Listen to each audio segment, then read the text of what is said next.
You are live, it says. Good day, everybody. This is Yin Yang in California, governed by the gentleman named Gavin Newsom, whose book we are reading tonight.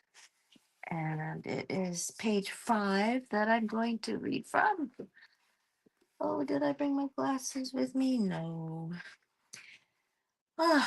Well, let's see. Page 5. Young Man in a Hurry. A memoir of. Oh boy. Discovery. Okay.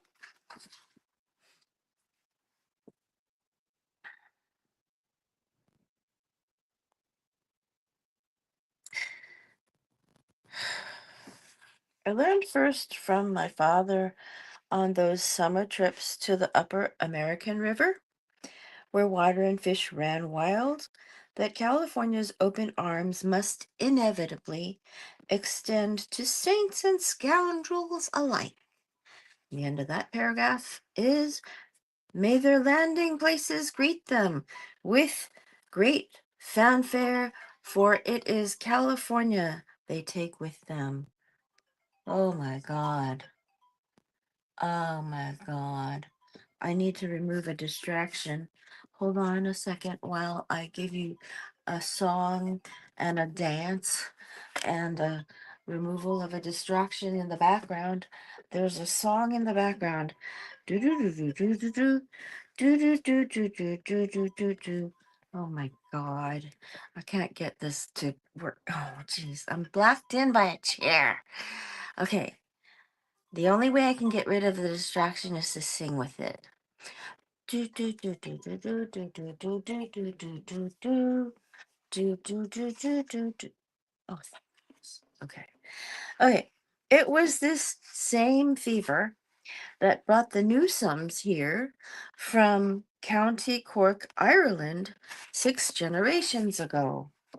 Wow. 6 generations ago, my family was in central China, closer to, well, I call it central China, but it's really more like Western China.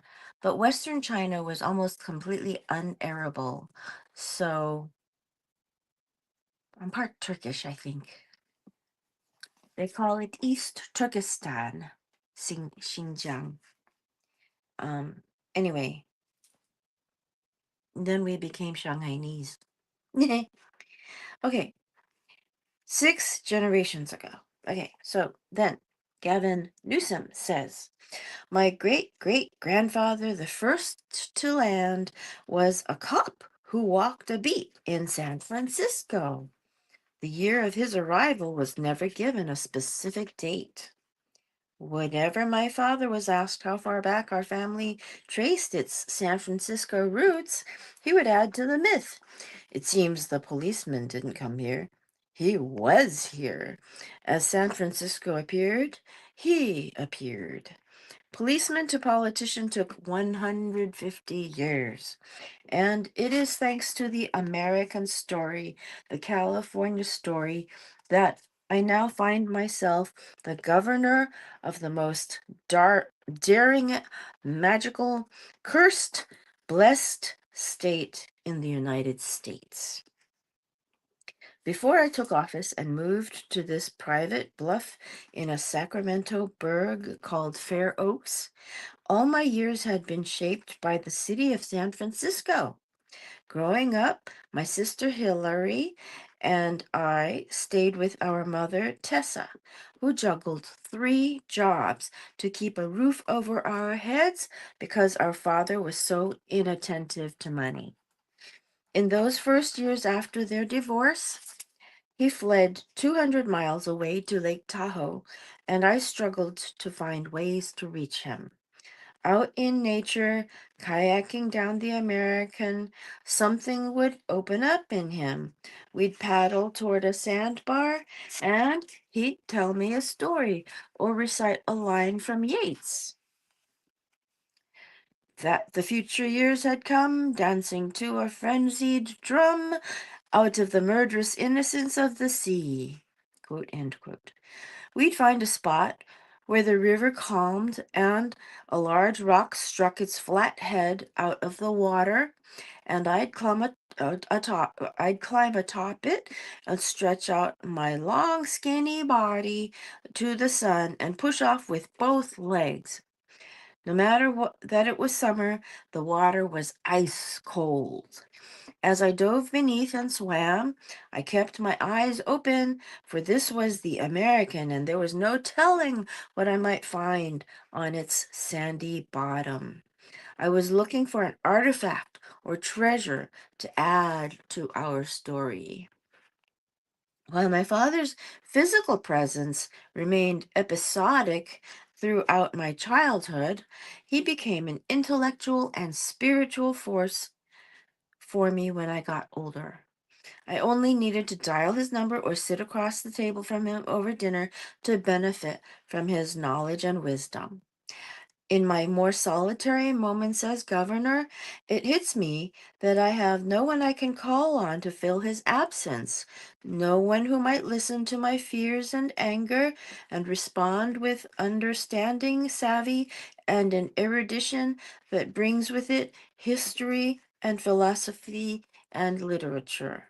I struggle at times to make sense of the challenge of governance before me, in part because it is a challenge that has few precedents in history, and in part because the means to meet it are not always within my grasp. Today, another unprecedented heat wave sits down on the West Coast, capital W, capital Coast. My experts tell me that this wildfire season could outdo last year's, which was the worst in recorded history.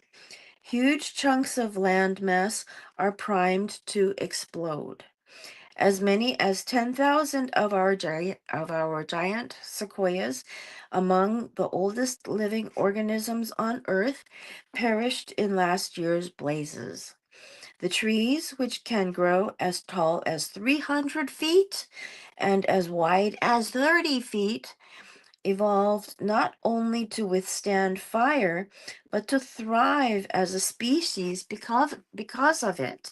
Their bark is practically fireproof, and their cones utilize flames to produce seedlings.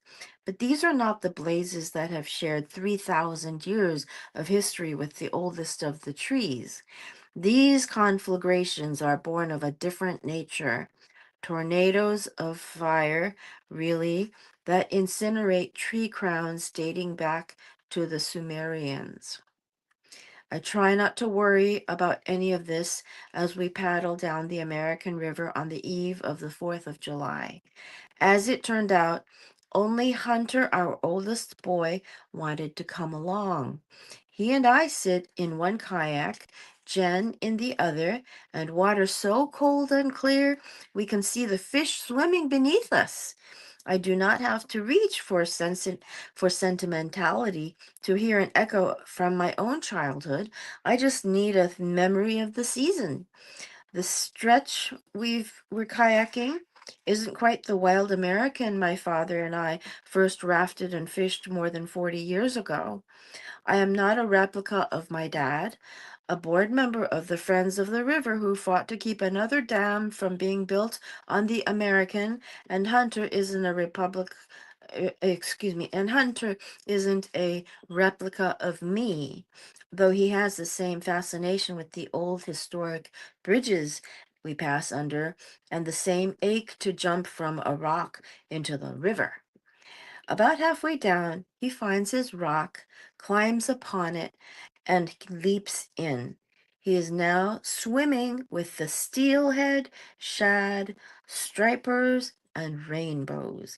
It is summertime. Trout,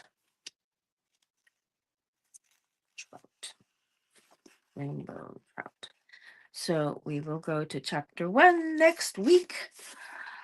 I have to say, today I spent a lot of time in the city of San Francisco in places that I don't usually go. jury duty room 307 in San Francisco, Hall of Justice. And to hear there were there were right at the exit where there are names of all of the cops who gave their lives in the line of duty in San Francisco. I saw the year dating back to the 1700s. I think it was 1700 or 1800. Can't remember. Um, but it was a long time ago. And as soon as I walked up to that wall, I wanted to cry. And to hear that and then to read this to me, it feels a lot like I want to cry again. Because his his forebear, who was the cop in San Francisco, would have known the names of the people that first were cops in San Francisco that gave their lives in the line of duty. Today, I walked past a man who looked like he was wearing everything but a badge, everything but a uniform jacket, um, looked like a cop, but his face showed me a story that just seemed so hard to bear. And he was composed. It just looked so my heart goes to the city. Like my heart goes to the city. I spent time in Chinatown too, which is where my forebears came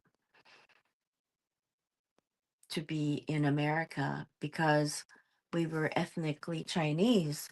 And at that time, people were less well educated than they are now because there was less to know back then. And, well, listen, I better run. Da-da-da-da, da-da-da-da-da-da. Old Kinderhook, okay? Bye. Bye. Old Kinderhook, okay.